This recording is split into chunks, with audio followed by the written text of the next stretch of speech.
여러분, 로마서는 크게 두 부분으로 나눕니다. 그래서 전반부는 로마서 1장부터 11장까지, 그리고 후반부는 12장부터 마지막까지죠. 1장부터 11장까지는 메시지가 명확합니다. 죄인인 우리가, 하나님 영광에 이르지 못하는 죄인인 우리가 어떻게 하나님 은혜로 구원을 받았는가라는 것을 바울은 기가 막힌 논리로 풀어내고 우리에게 가르치고 있습니다. 그리고 12절부터는 그렇다면 이런 하나님의 기가 막힌 은혜로 구원받은 우리가 세상에서 어떻게 살아가야 할까? 이것이 12장부터 풀어내는 바울의 이야기입니다. 그래서 12장 1절을 보면은 무엇으로 시작하면 그러므로란 접속사로 시작합니다. 이 접속사는 1장부터 11장까지의 논리를 한데 모아서 이 논리에 말하고자 하는 내용이 바로 이 삶이다. 이것이 그러므로라는 접속사가 우리에게 이끄는 메시지인 것이죠. 자, 그렇게 본다면 우리 로마서 12장은 예수 믿는 사람이 세상 가운데서 어떻게 삶을 살아야 할까라는 내용이 구구절절히 적혀 있습니다. 그런데 특이하게 12장 전체가 세상 가운데 사람과 부대끼면서 어떻게 예수 믿는 사람답게 살아낼 것인가의 내용인데, 특별히 우리가 오늘 제가 택한 이 픽업한 이 12절은 내용이 완전히 다릅니다. 세상과 사람 가운데 부대껴 살아가며 사는 삶의 태도가 아니라 12절 한 절 이 말씀은 예수 믿는 사람이 가지고 있는 영적인 본질에 대한, 영적인 비밀에 대한 이야기를, 신앙의 내면적인 이야기를 끄집어내서 우리에게 말해주고 있는 부분입니다. 당시 로마 지역의 교인들은 여러분도 잘 아시다시피 그 시대적으로 굉장한 어려움이 있습니다. 일단 예수 믿는 이유 하나만으로 핍박을 당했습니다. 사회생활을 하기도 힘들고, 그리고 가정을 꾸려나가는 것도 쉽지 않았습니다. 어떤 경우는 억울한 일을 당하는데 직장에서 쫓겨나기도 하고, 재산을 몰수당하기도 하고, 죽임을 당하기도 합니다. 그런데 이런 환난과 고통이 있는 로마 교인들에게 바울은 이렇게 말하지 않습니다. 너희가 예수를 잘 믿으면 환난이 없어질 것이다. 할렐루야. 이렇게 말하고 있지 않다고요. 이게 논점입니다. 그러니까 바울은 그렇게 말하고 있지 않다는 겁니다. 무슨 말을 하고 있냐면, 환난과 고통과 어려움이 있는데 너희가 환난과 고통을 이겨내야 한다 라는 이야기를 합니다. 그러니까 어떻게 믿음을 지킬 것인가, 이 환난과 핍박 가운데서 어떻게 믿음을 지켜나가야 하는 것이 하나님이 원하시는 모습인가를 걸 보여주고 가르치고 하는 것이죠. 오늘 본문에 뭐라고 이야기하고 있냐면, 소망 중에 절구하며, 할렐루야, 환난 중에 참으며 항상 기도에 힘쓰며, 이 세 가지 내용을 합니다. 사실 세 가지 내용이 하나의 메시지를 담고 있는데, 일단 이 세 가지를 통해서 바울이 전하고자 하는 메시지라면, 너희가 힘들지, 괴롭지, 삶이 녹록지 않지, 그것이 없어지는 것이 하나님의 본질의 뜻이 아니라 그것을 이기는 너희의 믿음을 사용하는 것이 하나님이 기뻐하시는 것이다. 이게 오늘 12절을 통해서 우리에게 던지는 메시지인 것이죠.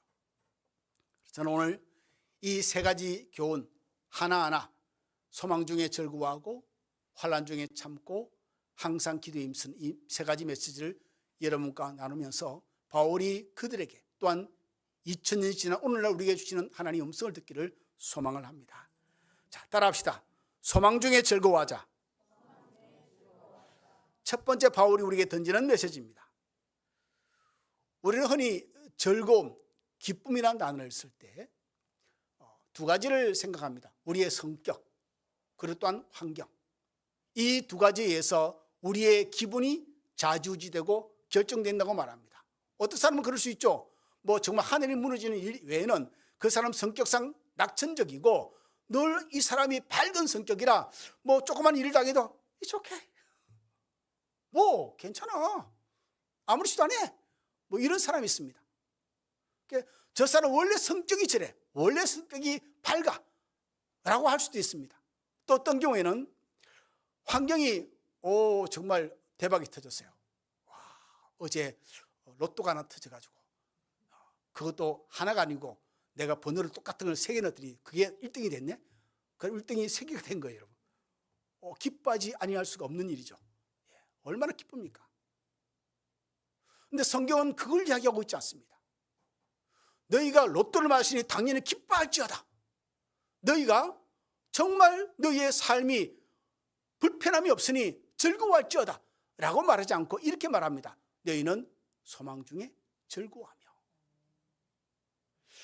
여러분, 이것은 뭐냐면은 우리가 우리의 신앙과 생각을 좀 정리할 필요가 있는 게, 저도 잘 사실 되지 않습니다만은 우리는 환경과 내 기분에 의해서 희노애락이 이런 결정이 됩니다.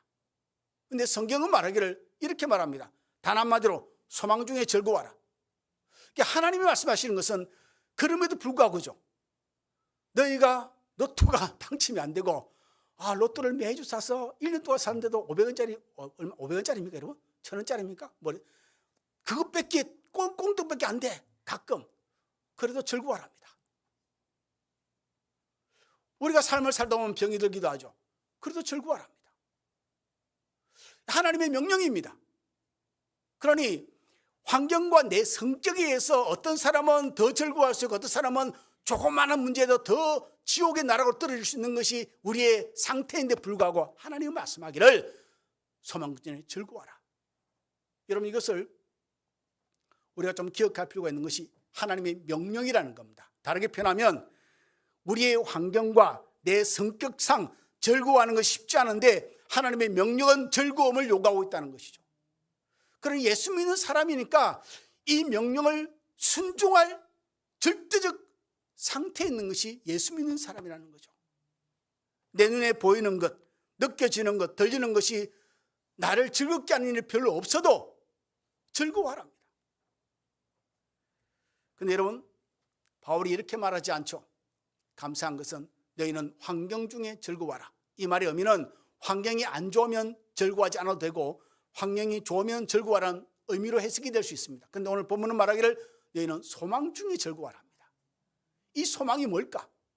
무슨 소망을 가지기에 우리가 수많은 고난과 어려움에서도 즐거워해야만 할까? 로마서 5장 2절을 보면 이런 기록이 있습니다. 또한 그로 말미암아 우리가 믿음으로 서 있는 이 은혜에 들어감을 얻었으며 하나님의 영광을 바라고 즐거워하느니라. 하나님의 영광을 바라고 즐거워한답니다. 이게 우리의 소망이랍니다. 하나님의 영광을 바라보는 것, 하나님의 영광을 여러 가지 말로 해석할 수 있지만 1차적인 것은 뭐죠? 우리가 천국에 들어가는 거죠. 하나님의 영광이 자리 우리에 들어가는 것이죠. 구원받는 것이죠. 주와 영원히 함께 사는 그 날을 바라보는 것이죠.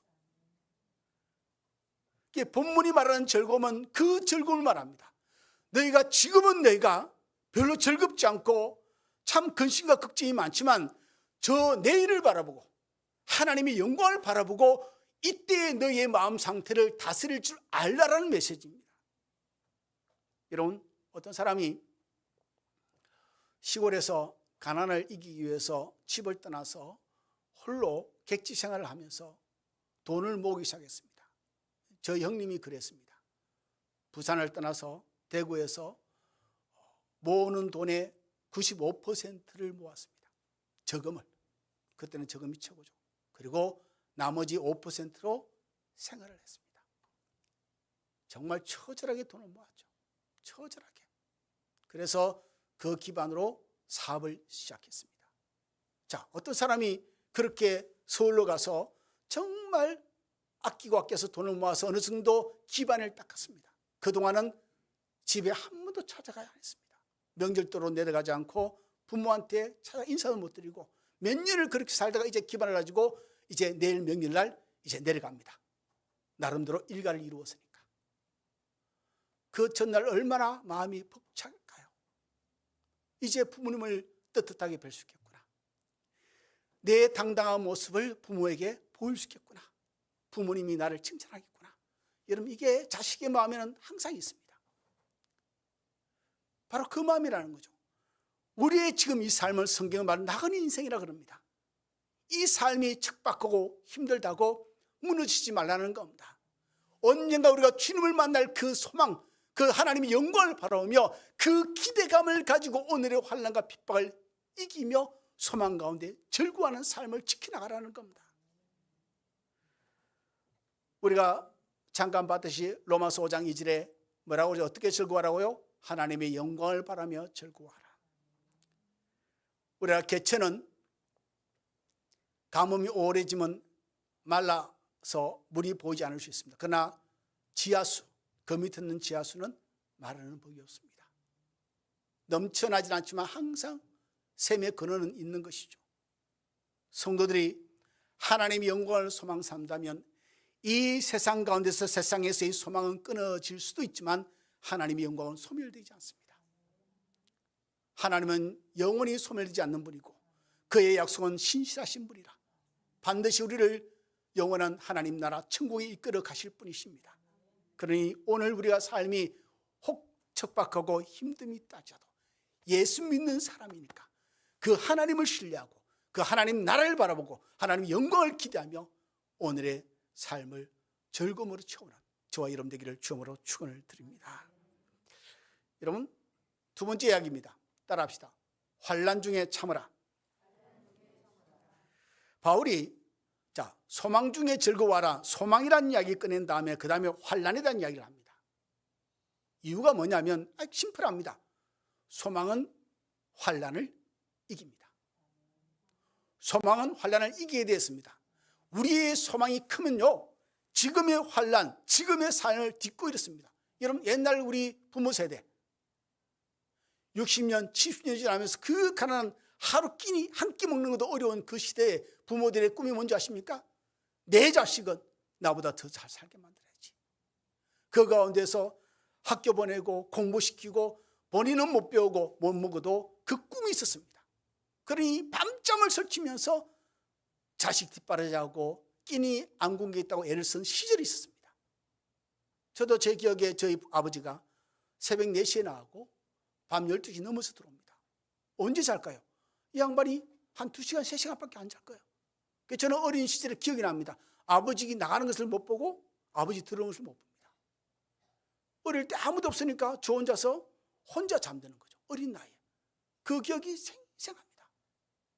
무엇 때문에요? 자식 먹이려고 그렇게 하는 거죠.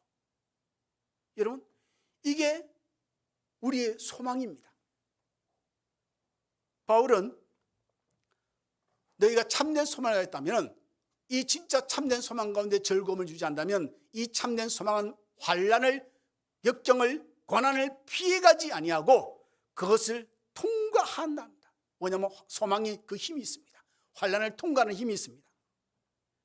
그러나 여러분, 우리가 쉽게 생각하기를, 제가 좀 전에 말씀드렸지만 예수를 잘 믿으면, 아니면 지금보다 좀 더 잘 믿으면 내 고난이 없어지겠지 라는 기대를 좀 내려놓으시길 바랍니다. 예수를 잘 믿어도요, 병이 듭니다. 얼마 전에 여러분, 제가 아는 분이 세상을 떠났습니다. 어떤 여기 계신 분이 알 수도 있겠습니다만, 제가 이제 제주 순복에 있을 때 그때 있었던 청년이었는데 송상미라는 청년이 있습니다. 그 아버지가 국수 공장을 했습니다. 그 맨 위에 아들이 송정미, 둘째가 송상미, 그리고 밑에가 송미영 자매 이렇게 됐습니다. 그 송성미 그분이 제 후배하고 결혼을 해서 사모가 되었습니다. 오산에서 목회하는데 한 달 전에 소천했습니다. 세상을 떠났습니다. 아마 제가 생각하는 50대 중반이지 않을까. 그게 췌장암이랍니다. 췌장암이 발견되고 이제 돌이킬 수 없는 상태에서, 여러분, 믿음이 없어서 그랬던 게 아닙니다. 여러분, 믿음이 좋아도 암이 찾아오고요, 믿음이 좋아도 사업이 무너지고요, 믿음이 좋고 기도를 열심히 해도 삶의 고난이 찾아오고 자식에게 문제가 생기고 어려움이 있을 수 있습니다. 우리가 기도해도 응답되지 않을 수도 있고요. 믿음이 있다고 환난이 없는 것은 아니라는 이야기입니다. 문제는 뭐냐면, 핵심은 이거죠. 믿음이 있으면 환난이 와도 무너지지 않는다는 이야기입니다. 그래서 말하기를 이렇게 말합니다. 환난 중에 참으라. 저는 이 말을, 환난 중에 참으라는 말을 인내라는 의미이지만 우리의 한국 순수말로 이렇게 말하면 저는 버티라 말합니다. 제 삶도 목회 지금 40년 다 돼가는데 제 삶도 보면은 버틴 시간이 참 많았던 것 같아요. 여러분도 마찬가지일 겁니다. 매일매일 승승장구하면서 룰루랄라 하면서 참 좋았던 즐거움만 가득한 인생이 아니죠. 오히려 힘든 시간이 많았을 때 내가 버티고 견디는 순간들이 더 많았을 겁니다. 여러분 아십니까? 하나님의 뜻과 하나님의 일들은 그렇게 이루어집니다. 버티는 자들을 통해서. 버팀의 시간을 통감이 이룹니다. 여러분 요한계시록을 가면 무슨 이야기가 나오냐면 이긴 자에게 하나님이 상급을 주십니다.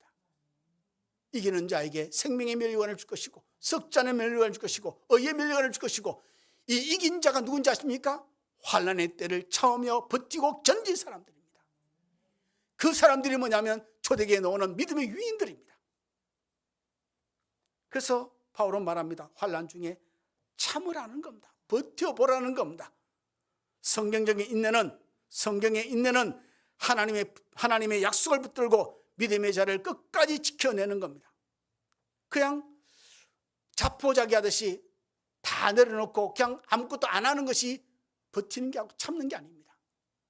소망을 가지고 믿음을 가지고 견디는 겁니다. 고린도서 4장 17절에 이렇게 기록되어 있습니다. 우리가 잠시 받는 환난에 경한 것이 지극히 크고 영원한 영광에 중한 것을 우리에게 이루게 함이니. 여러분, 이 바울이 말한 건데 바울이 이렇게 말합니다. 잠시 받는 환난이 경하다. 여러분, 바울이 받은 환난이 경한 것일까? 잠시 받는 환난일까? 이는 간단하게 설명드립니다. 바울은 40의 하나 감한매를 3번 맞았습니다. 그 당시에 우리가 어떤 징계를 내릴 때 법적으로 40의 하나 감한매 39대의 태형을 때리는 태형법이 있습니다. 왜 40을 채우지 않고 39대를 때릴까? 그 당시에 나름대로 그들은 믿기를 40대를 때리면 사람이 죽는다는 개념이 있습니다. 그러나 죽지 않을 만큼 때리는 거죠. 무섭습니다, 여러분. 근데 사람마다 좀 다르지 않겠습니까?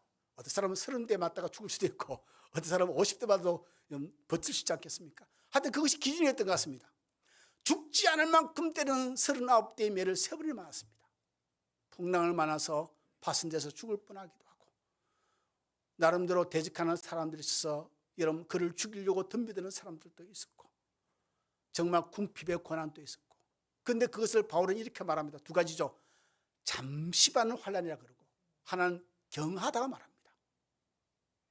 그가 받은 환난과 고통이 경하지 않은데, 이런 표현은 뭐냐면 그가 받을 영광을 생각할 때 그 영광은 uncountable, 셀 수가 없다는 겁니다.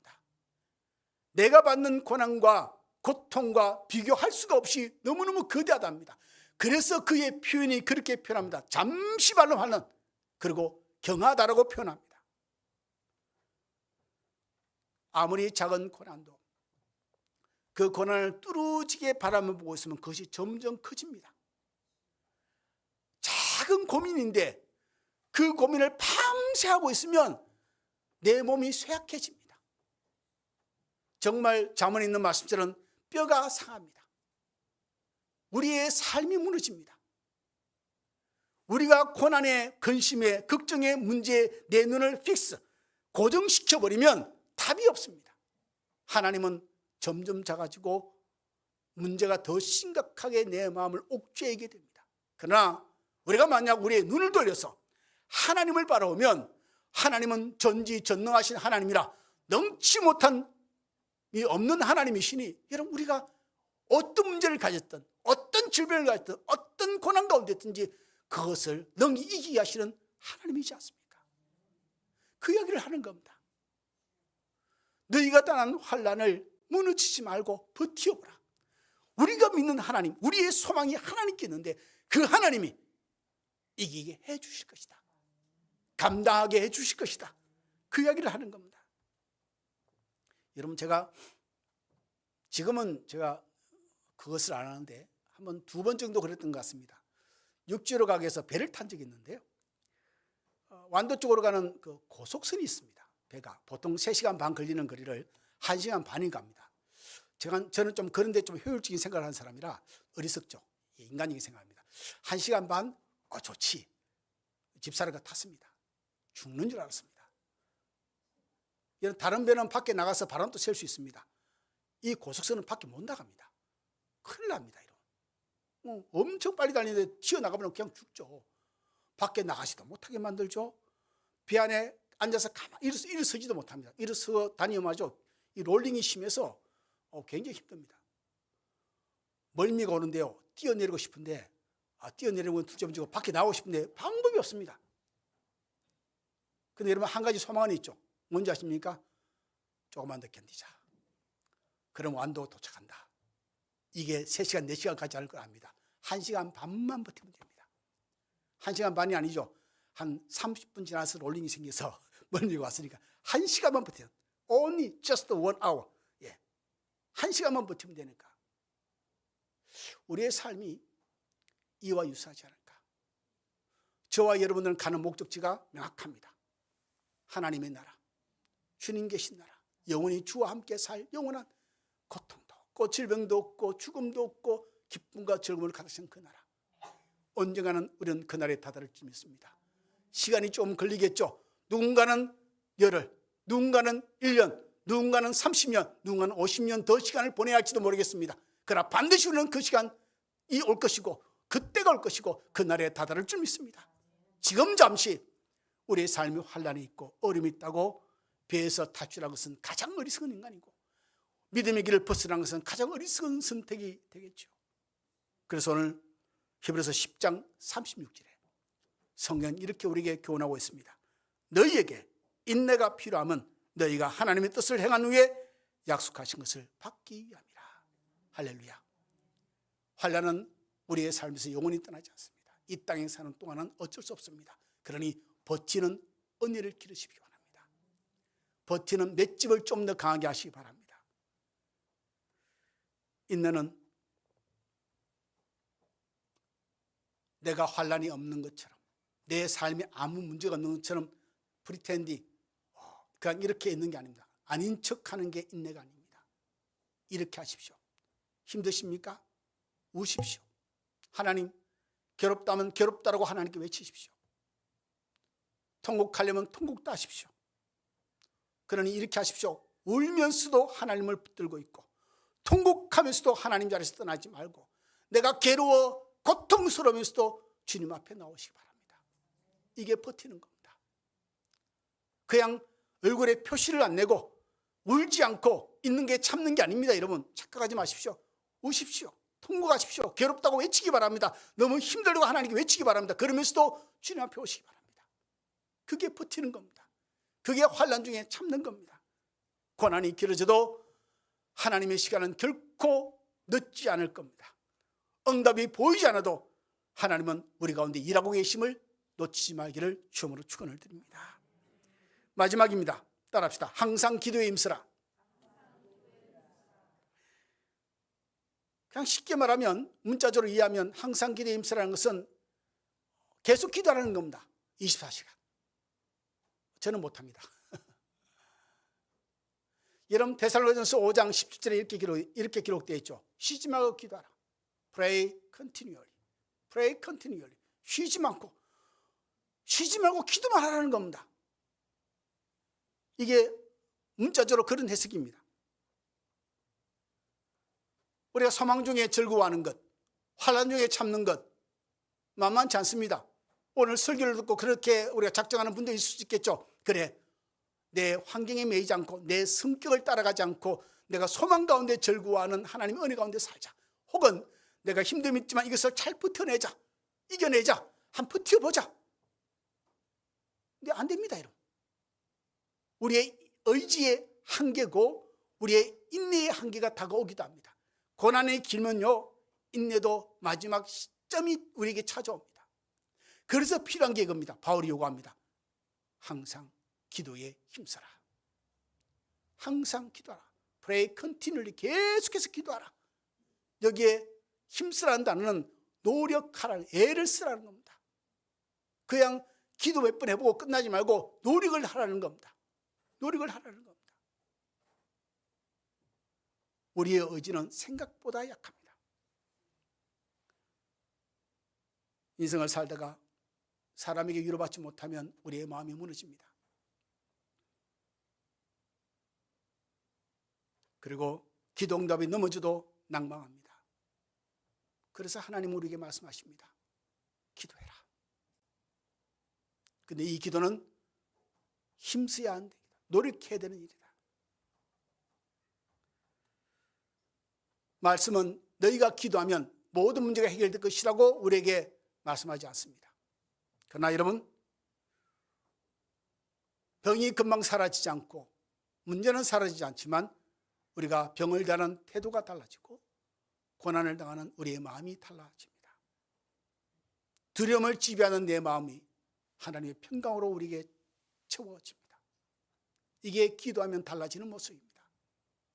그래서 빌립보서 4장 6절 7절은 기록하기를 아무것도 염려하지 말고 다만 모든 일에 기도와 간구로 너희 구할 것을 감사함으로 하나님께 하리라. 그리하면 지각에 뛰어난 하나님의 평강이 그래서 예수 안에서 너희 마음과 생각을 지키시리라. 기도하라는 것은 너희의 능력과 지혜와 경륜을 의지하지 말고 하나님을 의지하라는 뜻입니다. 말씀을 마치겠습니다. 오늘 주신 세 가지 말씀을 기억하십시다. 소망 중에 즐거워하자. 환난 중에 참을 줄 알자. 버티어보자. 그리고 이것을 위해서 기도에 항상 힘서자. 그러니 환경이 좀 어두워도 하나님의 영광을 바라볼 줄 아는 믿음 가운데 서시기 바랍니다. 그래야 우리의 마음을 다스릴 수 있고 우리가 즐거움이 없는 이 세대에 즐거움을 우리의 마음에 가질 수가 있습니다.